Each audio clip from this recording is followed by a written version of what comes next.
السلام علیکم۔ حضرت ہود علیہ السلام نے بار بار ان کو یہ بھی باور کرایا کہ میں تمہارا دشمن نہیں ہوں، دوست ہوں، تم سے زر وسیم اور ریاست کا طالب نہیں ہوں، بلکہ تمہاری فلاح و نجاح چاہتا ہوں۔ میں اللہ تعالیٰ کے پیغام کے بارے میں خائن نہیں بلکہ امین ہوں، وہی کہتا ہوں جو مجھ سے کہا جاتا ہے، جو کچھ کہتا ہوں قوم کی سعادت اور حسن حال و مال کے لیے کہتا ہوں، بلکہ دائمی و سرمدی نجات کے لیے کہتا ہوں۔ تم کو اپنی ہی قوم کے ایک انسان پر اللہ کے پیغام نازل ہونے سے اچنبھا نہیں ہونا چاہیے، کیونکہ یہ قدیم سے اللہ کی سنت جاریہ ہے کہ انسانوں کی ہدایت و سعادت کے لیے انہی میں سے ایک شخص کو چن لیتا اور اپنا رسول بنا کر اس کو خطاب کرتا ہے، اور اپنی مرضیات و نامرضیات سے اس کی معرفت اپنے بندوں کو مطلع کرتا رہتا ہے۔ اور فطرت کا تقاضا بھی تو یہی ہے کہ کسی قوم کے رشد و ہدایت کے لیے ایسے شخص کا ہی انتخاب کیا جائے جو بول چال میں انہی کی طرح ہو، ان کے اخلاق و عادات کا واقف و دانا ہو، ان کے خصوصی امتیازات سے آشنا اور انہی کے ساتھ زندگی گزارتا رہا ہو کہ اسی سے قوم مانوس ہو سکتی ہے اور وہی ان کا صحیح ہادی مشفق بن سکتا ہے۔ عاد نے جب یہ سنا تو وہ عجیب حیرت میں پڑ گئے، ان کی سمجھ میں نہ آیا کہ ایک اللہ کی پرستش کے کیا معنی۔ وہ غم و غصہ میں آ گئے کہ کس طرح ہم باپ دادا کی ریت اصنام پرستی کو چھوڑ دیں، یہ تو ہماری اور ہمارے باپ دادا کی سخت توہین ہے۔ ان کا غیظ و غضب بھڑک اٹھا کہ ان کو کافر اور مشرک کیوں کہا جاتا ہے، جبکہ وہ بتوں کو اللہ کے سامنے اپنا شفیع مانتے ہیں۔ ان کے نزدیک ہود علیہ السلام کی بات مان لینے میں ان کی معبودوں اور بزرگوں کی توہین و تحقیر تھی، جن کو وہ خدائے اکبر کی بارگاہ میں اپنا وسیلہ اور شفیع مانتے تھے، اور اسی کے لیے ان تصویروں اور مجسموں کو پوجتے تھے کہ وہ خوش ہو کر ہماری سفارش کریں گے اور عذاب الہی سے نجات دلائیں گے۔ آخر وہ شعلہ کی طرح بھڑک اٹھے اور حضرت ہود علیہ السلام سے بگڑ کر کہنے لگے، تو نے ہم کو اپنے خدا کے عذاب کی دھمکی دی اور ہم کو اس سے یہ کہہ کر ڈرایا کہ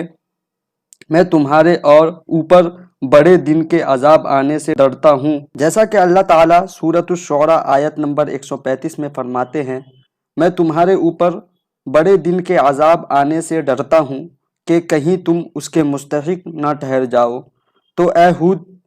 اب ہم سے تیری روز روز کی نصیحتیں نہیں سنی جاتی، ہم ایسے ناصح مشفق سے باز آئے، اگر تو واقعی اپنے قول میں سچا ہے تو وہ عذاب جلد لے آ کہ ہمارا تیرا قصہ پاک ہو۔ پھر اللہ تعالیٰ سورہ اعراف میں فرماتے ہیں آیت نمبر 70 میں، پس لا تو ہمارے پاس اس شے کو جس کا تو ہم سے وعدہ کرتا ہے، اگر تو واقعی سچوں میں سے ہے۔ حضرت ہود علیہ السلام نے جواب دیا کہ اگر میری مخلصانہ اور صادقانہ نصاحی کا یہی جواب ہے تو بسم اللہ، اور تم کو عذاب کا اگر اتنا ہی شوق ہے تو وہ بھی کچھ دور نہیں۔ پھر سورہ اعراف میں اللہ تعالیٰ فرماتے ہیں آیت نمبر 17 میں، بلا شبہ تمہارے پروردگار کی جانب سے تم پر عذاب و غضب آ پہنچا۔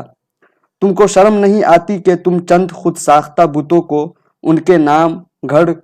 کر پکارتے ہو، اور تمہارے آباء و اجداد ان کو اللہ کی دی ہوئی دلیل کے بغیر من گھڑنت طریقہ پر ان کو اپنا شفیع اور سفارشی مانتے ہو، اور میری روشن دلائل سے انحراف اور سرکشی کر کے عذاب کے طالب ہوتے ہو۔ اگر ایسا ہی شوق ہے تو اب تم بھی انتظار کرو اور میں بھی انتظار کرتا ہوں کہ وقت قریب آ پہنچا۔ پھر سورہ اعراف میں اللہ تعالیٰ فرماتے ہیں آیت نمبر 17 میں، کیا تم مجھ سے ان من گھڑنت ناموں بتوں کے بارے میں جھگڑتے ہو جن کو تم نے اور تمہارے باپ دادوں نے گھڑ لیا ہے، کہ جس کے متعلق تمہارے پاس خدا کی کوئی حجت نہیں آئی؟ پس اب تم عذاب الہی کا انتظار کرو، میں بھی تمہارے ساتھ انتظار کرتا ہوں۔ قوم ہود پر اللہ کا عذاب۔ الحاصل قوم ہود عاد کی انتہائی شرارت و بغاوت اور اپنے پیغمبر کی تعلیم سے بے پناہ بغض و عناد کی پاداش عمل اور قانون جزا کا وقت آ پہنچا۔ اور غیرت حق حرکت میں آئی اور عذاب الہی نے سب سے خشک سالی کی شکل اختیار کی۔ عاد سخت گھبرائے، پریشان ہوئے اور عاجز و درماندہ نظر آنے لگے تو حضرت ہود علیہ السلام کو جوش ہمدردی نے اکسایا اور مایوسی کے بعد پھر ایک مرتبہ ان کو سمجھایا کہ راہ حق اختیار کر لو، میری نصاحی پر ایمان لے آؤ کہ یہی نجات کی راہ ہے، دنیا میں بھی اور آخرت میں بھی، ورنہ پچھتاؤ گے۔ لیکن بدبخت و بدنصیب قوم پر کوئی اثر نہ ہوا، بلکہ بغض و عناد اور دوبالا ہو گیا۔ تب ہولناک عذاب نے ان کو آ گھیرا۔ 8 دن اور 7 راتیں پیہم تیز و تند ہوا کے طوفان اٹھے اور ان کو اور ان کی آبادی کو تہ و بالا کر کے رکھ دیا۔ تنومند اور قوی ہیکل انسان جو اپنی جسمانی قوتوں کے گھمنڈ میں سرمست سرکشی تھے، اس طرح بے حس و حرکت پڑے نظر آتے تھے جس طرح آندھی سے تناور درخت بے جان ہو کر گر جاتا ہے۔ غرض ان کو صفحہ ہستی سے مٹا دیا گیا تاکہ آنے والی نسلوں کے لیے عبرت بنے، اور دنیا و آخرت کی لعنت اور عذاب ان پر مسلط کر دیا گیا کہ وہ اس کے مستحق تھے۔ اور حضرت ہود علیہ السلام اور ان کے مخلص پیروان اسلام اللہ کی رحمت و نعمت میں عذاب الہی سے محفوظ رہے اور سرکش قوم کی سرکشی و بغاوت سے مامون ہو گئے۔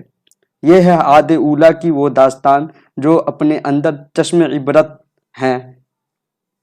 کے لیے بے شمار پند و نصاحی رکھتی اور خدائے برتر کے احکام کی تعمیل اور تقوی و طہارت کی زندگی کی جانب دعوت دیتی ہے۔ شرارت، سرکشی اور اللہ کے احکام سے بغاوت کے انجام بد سے آگاہ کرتی اور وقتی خوش عیشی پر گھمنڈ کر کے نتیجہ کی بدبختی پر مذاق اڑانے سے ڈراتی اور باز رکھتی ہے۔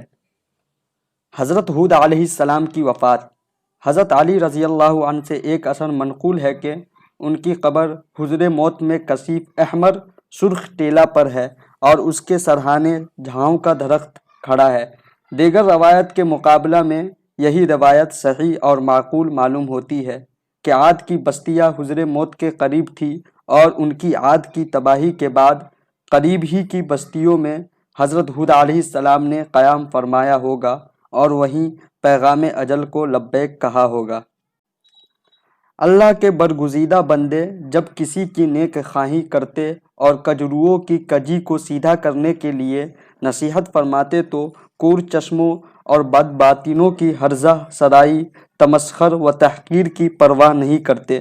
دلگیر اور رنجیدہ ہو کر یا ناراض ہو کر خیر خواہی اور نصیحت کوشی کو نہیں چھوڑتے، اور ان تمام خصوصیات میں نمایاں امتیاز یہ ہوتا ہے کہ وہ اپنی اسی نصیحت و نیک خواہی کے لیے قوم سے مطلق کسی نفع کی امید یا خواہش نہیں رکھتے۔ ان کی زندگی بدلہ اور عوض سے یکسر بلند اور برتر ہوتی ہے۔ اپنے مصلحین اور انبیاء و صادقین کے خلاف قوموں کا بغض و عناد اسی ایک عقیدہ پر مبنی رہا ہے کہ ہمارے باپ دادا کی ریت و رسم اور ان کے خود ساختہ اصنام کی قہرمانیت کے خلاف کیوں کچھ کہا جاتا ہے۔ یہ جرثومہ اقوام کی روحانی زندگی کے لیے ہمیشہ تباہ کن اور ان کی فلاح و سعادت ابدی کے لیے ہلاکت آفری رہا ہے۔ تبلیغ و پیغام حق کی راہ میں بدی کا بدلہ نیکی سے دیا جائے اور تلخی کا جواب شیریں کلامی سے پورا کیا جائے۔ البتہ مبلغ ان کی بد کرداری اور مسلسل سرکشی پر اللہ تعالیٰ کے بنائے ہوئے قانون جزائے اعمال یا پاداش عمل کو ضرور یاد دلائے اور آنے والے انجام بد پر یقیناً تنبیہ کرے اور حقیقت بار بار سامنے لائے کہ جب کوئی قوم اجتماعی سرکشی، ظلم اور بغاوت پر آمادہ ہو جاتی ہے اور اس پر پیہم اصرار کرتی رہتی ہے تو پھر اللہ تعالیٰ کا قہر و غضب اس کو صفحہ عالم سے مٹا دیتا ہے اور اس کی جگہ دوسری قوم لے لیتی ہے۔